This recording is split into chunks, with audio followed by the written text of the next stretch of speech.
वीणावादिनी महातपस्विनी,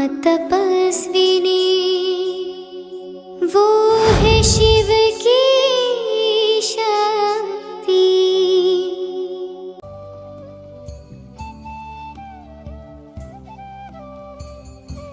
ഓം ശാന്തി. പ്രസ്താവന. ആദരണീയ സരസ്വതി മാതാവിൻ്റെ പരിചയം.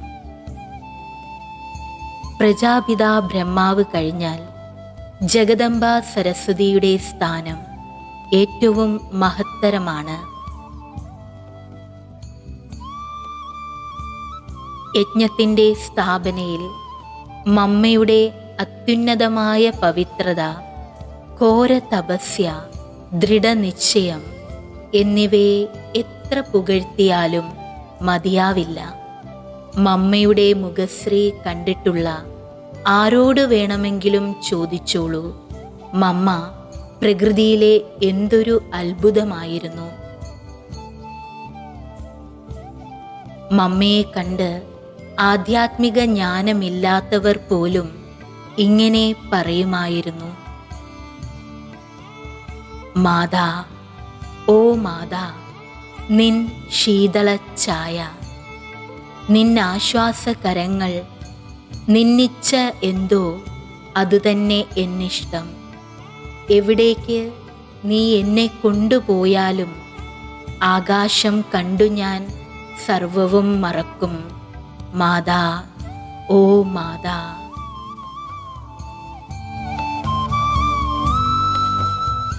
സേനാപതിയെപ്പോലെ തോന്നിച്ചിരുന്നു മമ്മയുടെ ദിവ്യ വ്യക്തിത്വം.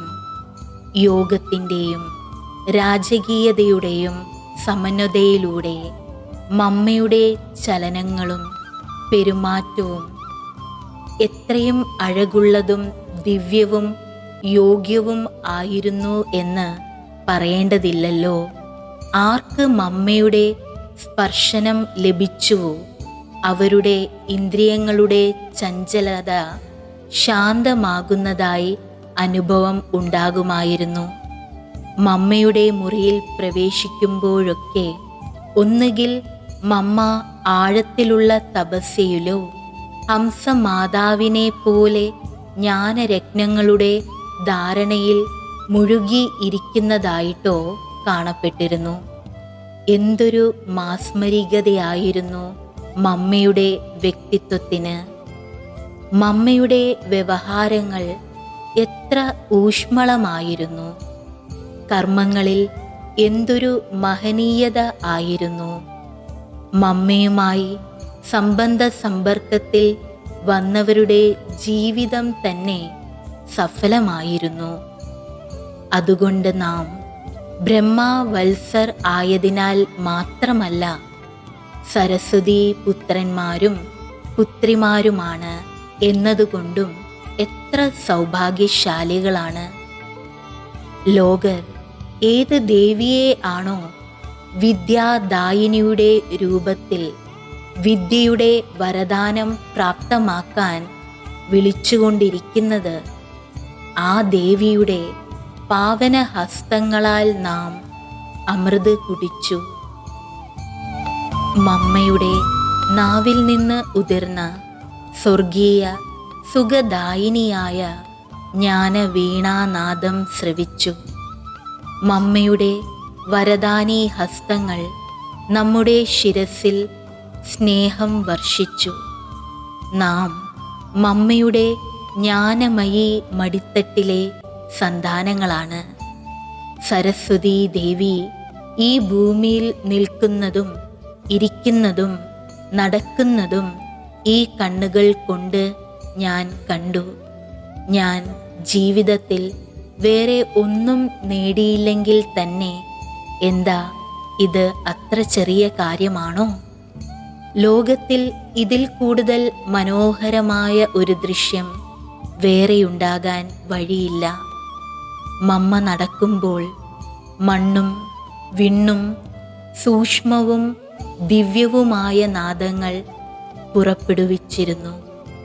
രാത്രി മുഴുക്കെ മമ്മ ശിവപിതാവിനെ ഓർമ്മിച്ചിരുന്നപ്പോൾ ചന്ദ്രൻ പോലും അസ്തമിക്കാൻ വൈകുമായിരുന്നു. പർവ്വതത്തിന്മേലിരുന്ന് ശിവനു വേണ്ടി തപസ് ചെയ്തിരുന്ന പാർവതി തന്നെയായിരുന്നു മമ്മ. ഗൗരിയും മമ്മ തന്നെയായിരുന്നു. ഹിമരാജന്റെ പുത്രിയായിരുന്ന മമ്മ ജ്ഞാനഗുണങ്ങളുടെ ദൃഷ്ടിയാൽ അപാര സൗന്ദര്യവതിയായിരുന്നു. മമ്മയെ നേരിൽ കാണാത്തവർ പിന്നെ ഈ ലോകത്ത് എന്താണ് കണ്ടത്?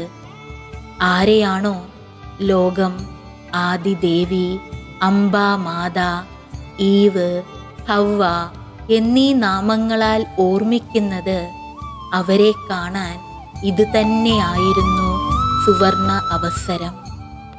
ഞാൻ മമ്മയോടൊപ്പം വസിച്ചു. മമ്മയുടെ കൈകളാൽ പാലിക്കപ്പെട്ടു. മമ്മയുടെ തണലിൽ കളിച്ചു. ആ ദിനങ്ങൾ എത്ര വിശേഷപ്പെട്ടതായിരുന്നു! അവ എൻ്റെ സൗഭാഗ്യത്തിൻ്റെ അത്രയും സുന്ദര നിമിഷങ്ങളായിരുന്നു. അതിനേക്കാൾ രോമാഞ്ചകരമായ അനുഭവങ്ങൾ ഇനി ഒരിക്കലും ഉണ്ടാവുകയില്ല. ഭാരതത്തിൻ്റെയും ഭാരതനാരികളുടെയും അഭിമാനം തന്നെയായിരുന്നു മമ്മ. മമ്മ ഏറ്റവും മഹത്തായ യോഗിയായിരുന്നു. ധർമ്മ തത്വദർശനങ്ങളിൽ സത്യസന്ധയായിരുന്നു.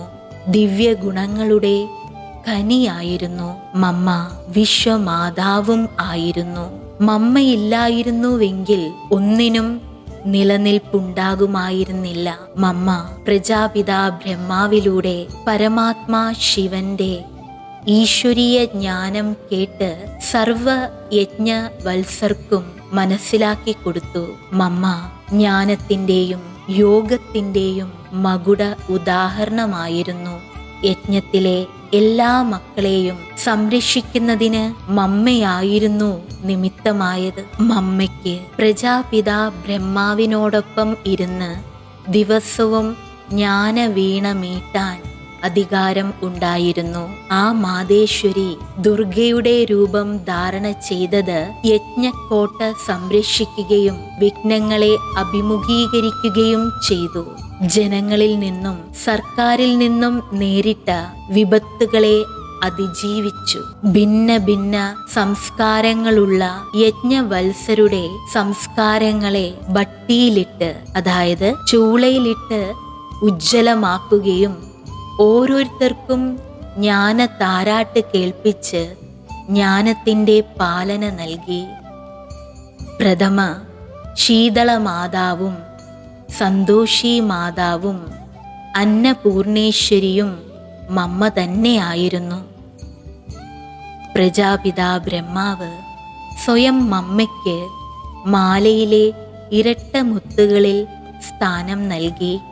മമ്മയ്ക്ക് യജ്ഞമാതാ പദവി നൽകി ആദരിച്ചിരുന്നു. അദ്ദേഹം മമ്മയെ മുന്നിൽ വെച്ച് മാതൃകയാക്കി എല്ലാ പുരുഷന്മാരോടും സഹോദരിമാരെയും മാതാക്കളെയും മുന്നിൽ വയ്ക്കാൻ അഭ്യർത്ഥിച്ചിരുന്നു. ബാബ സ്വയം മമ്മയെ പലപ്പോഴും റെയിൽവേ സ്റ്റേഷനിൽ യാത്രയാക്കാൻ പോയിരുന്നു. ഞാൻ ഏതാണ്ട് 50 രാജ്യങ്ങളിൽ സഞ്ചരിച്ചിട്ടുണ്ട്. അവിടെയെല്ലാം രൂപലാവണ്യവതികളായ അനേകം മഹിളകളെ കണ്ടിട്ടുണ്ടാവും.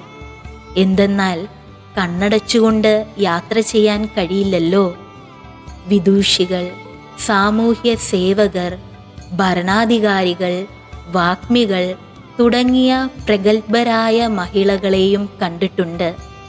എന്നാൽ മമ്മയുടെ ദിവ്യതയും ശാലീനതയും സൗന്ദര്യവും സ്വർഗീയമായിരുന്നു. മമ്മയുടെ വിവേകം അദ്വിതീയമായിരുന്നു. മമ്മ മാനവികതയാൽ ഉയരത്തിൽ പറന്ന പുണ്യ പവിത്ര ഹംസമായിരുന്നു. മമ്മയെ കാണുന്ന ഏതൊരു കുറ്റവാളിയും ഘാതകനും ഭക്തനും ഒരുപോലെ മമ്മയെ അമ്മ എന്ന് വിളിക്കുമായിരുന്നു. മമ്മ ഭൂമിയിൽ തന്നെ ആയിരുന്നു എങ്കിലും ഭൂമിക്ക് ഉപരിയായിരുന്നു. മമ്മയിൽ ആധ്യാത്മിക ചൈതന്യവും യോഗ വെളിച്ചവും അത്രയും ഉണ്ടായിരുന്നു. മമ്മയെ കാണുന്നവർ ശരീരബോധം മറന്ന് ആത്മനിഷ്ഠ ഉള്ളവരായി മാറുമായിരുന്നു. ആത്മനിഷ്ഠ ഇല്ലെങ്കിൽ പോലും ചുരുങ്ങിയത് അല്പസമയത്തേക്കെങ്കിലും അവരുടെ തമോ ഗുണി രജോ ഗുണി സംസ്കാരങ്ങൾ അസ്തമിച്ച് അവരുടെ സ്ഥാനത്ത് സദോ ഗുണങ്ങളുടെ ഉദയം ഉണ്ടാകുമായിരുന്നു. അങ്ങനെയായിരുന്നു നമ്മുടെ ജഗദംബ സരസ്വതി മാതാ. അമ്മേ, നിനക്ക് 100 പ്രണാമം. അമ്മേ, അല്ലയോ അമ്മേ, നിൻ ശീതളഛായ, നിൻ വരദായിനി ഭുജങ്ങൾ, നിൻ മൊഴികൾ ഞങ്ങൾ അനുസരിപ്പൂ. പുൽകുന്നു ഞങ്ങൾ അമ്പരത്തെ ഓ മാതാ.